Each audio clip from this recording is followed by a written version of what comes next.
What's up, y'all? I'm Derek, the marketing point guard. Welcome back to the channel. Today, we're going to be talking about the recent NBA City jersey updates.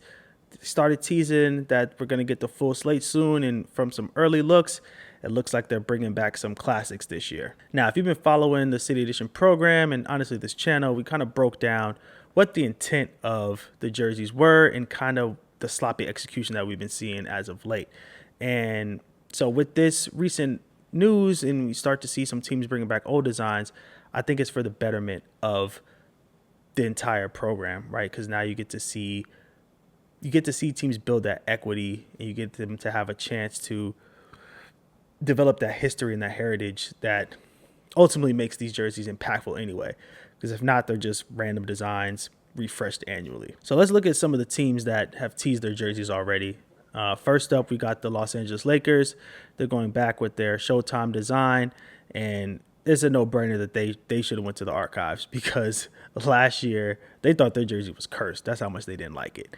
That Lake Show gradient just didn't do anything, right? You have iconic purple and iconic gold.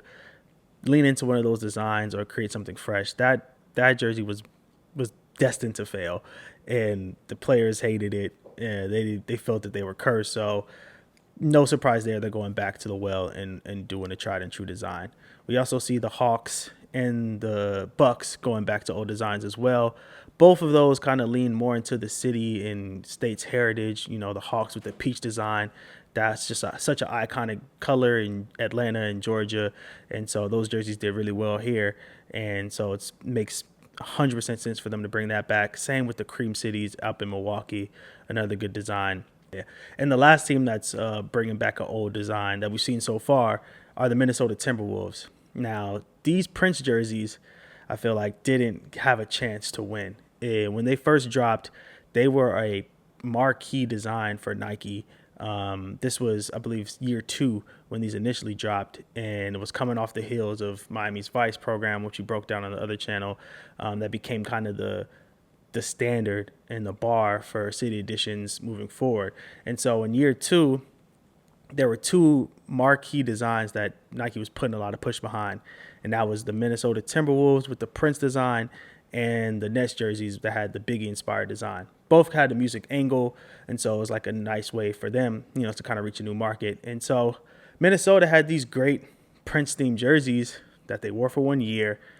They went away. I mean, every player who wore them is gone now. This was D Rose, Timberwolves era. Cat obviously got traded. Wiggins is no longer there. So there's just no equity in those jerseys, but they are such good jerseys, right? These were jerseys that had a unique design and a unique point of view.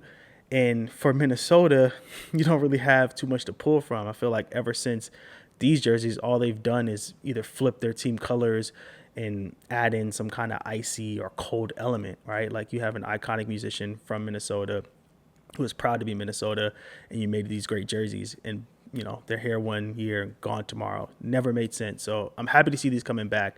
Again, back to the Vice, like Miami brought their Vice jerseys back for this season too, instead of the Heat cultures. It just reinforces the idea that you need the reps to ingrain yourself within the fan base and to create the new classics. If you only wear them for 1 season, so much can go wrong. So much things can happen in a year.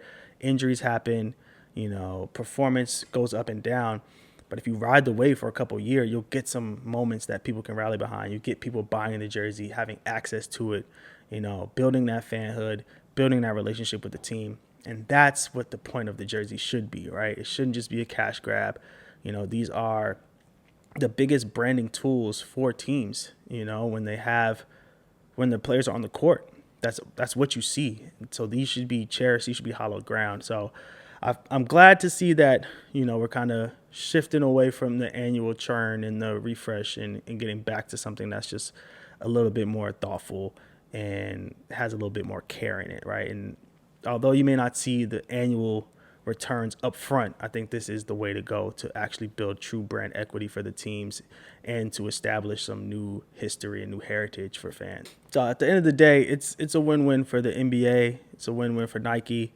And honestly, it's a win for us fans, right? Like complaining, it works, and public bullying sometimes is effective, right? We already got the logo back on the court during the finals. Granted, it was a digital version. I expect them to fully make good on that coming into this year. And now we're starting to get some classic jerseys back, and that's all we want, right? Like, we care about this game. The NBA should be grateful that they have fans that care about this game. Nike has this huge contract with the NBA because they know fans care about these teams. So let's treat the product with some care as well. And everybody just needs to put their best foot forward. And I think we were getting a little bit lazy with some of these designs, and instead of building into the ones that did work. So let me know what y'all think about some of the new designs. Are you for teams bringing it back? Is there a jersey that you want to see come back? Let me know in the comments. We could talk about it there. But I'm looking forward to seeing the push for this year. We're about that time. We're going to start seeing leaks, schedule releases coming around the corner too. So hopefully we start to see some creative elements go out to help shape the narrative and tell those stories. And we'll be back here to break it all down when it does. So appreciate y'all. Once again, we're at 500. We've got to get that up to 1,000. So like, share, comment with anybody that you think would appreciate this video and cares about the NBA, city jerseys, basketball, marketing, and let's have a fun conversation in the comments. I'll see y'all next time.